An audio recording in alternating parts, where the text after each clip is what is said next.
dimanapun kita berada, kalau kita tetap masih menyayangi apa yang akan kita perjuangkan, kita masih bisa. Cuman, ya, ada selesai Pak. Cuman yang jadi persoalan bagi saya, kenapa dengan segala perjuangan yang kita lakukan dari tidak punya apa-apa, tidak punya jabatan, tidak punya ya pokoknya dari kita nol gitu, from zero to somebody gitu kan. Nah, jadi tidak punya apa-apa sampai sekarang. Saya diganti, kantor dipindah, itu kok nggak ngomong. Yang saya persoalkan di sini, jadi pertanyaan saya, ini maaf ya Pak, Bapak yang tersinggung, karena kita kan teman orang imigran. Apakah seperti itu caranya partai kita memahami perjuangan teman-temannya? Bagaimana kita bisa bisa menghargai hasil pilihan masyarakat, sementara menghargai teman-teman kita sendiri kita tidak. Di luar logika sehat saya Pak. Nah, jadi ini sebagian yang ingin saya sampaikan kepada Bapak. Karena saya tadi kalau orang lain Pak, saya nggak akan ngomong gitu. Dan tapi karena ini Pak Iwan dan Pak Iwan tahu sendiri bagaimana perjalanan kami waktu itu, saya sama Pak Sutrismen sampai bisa seperti sekarang ini gitu. Dan partai kita juga sampai bisa sekarang ini yang Pak Fakir jadi salah satu pimpinan DPRD. Nah, begitu dengan Pak Sabana sudah jadi wakil kita di provinsi. Nah, tentu ini harusnya menjadi bahan pertimbangan kita ke depan. Apakah kita akan selalu begini atau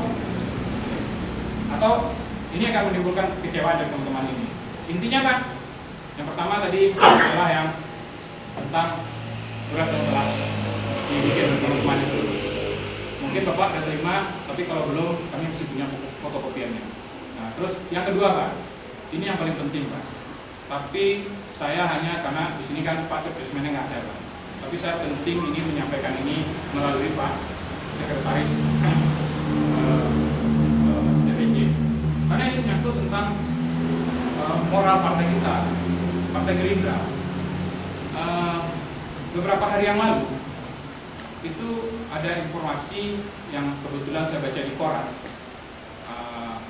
Ternyata ada pengaduan dari seorang perempuan terhadap ketua kita. Nah, saya tidak tahu apakah ini informasinya masih valid atau apa. Nah, tapi kan tujuan kita sini kan salah satunya kan ingin menanyakan itu Pak. Karena kalau misalnya ini tidak benar, kami bersedia bersama-sama dengan teman-teman ini untuk membela. Kalau ini fitnah. Nah, tapi kalau tidak, tentu kita berharap ketua kita harus menyelesaikan ini gitu. Karena bagaimanapun juga, Pak, saya tahu persis Pak, ada contoh di DPP di partai kita di Jakarta, itu memang Pak Prabowo nggak suka sekali gitu. Hal-hal yang memang berhubungan dengan pelecehan harkat martabat wanita. Gitu. Saya tahu persis itu. Ada beberapa yang waktu itu diceritakan oleh Pak Sami kepada saya. Nah, makanya dari itu kita teman-teman ini ingin menanyakan soal itu. Nah, yang lain-lain tadi Pak, karena sudah ada yang sampaikan teman-teman, dan mungkin nggak akan menambahkan lagi karena terlalu panjang di sini. Saya rasa mungkin sekian Pak. Terima kasih untuk waktunya. Assalamualaikum warahmatullahi wabarakatuh.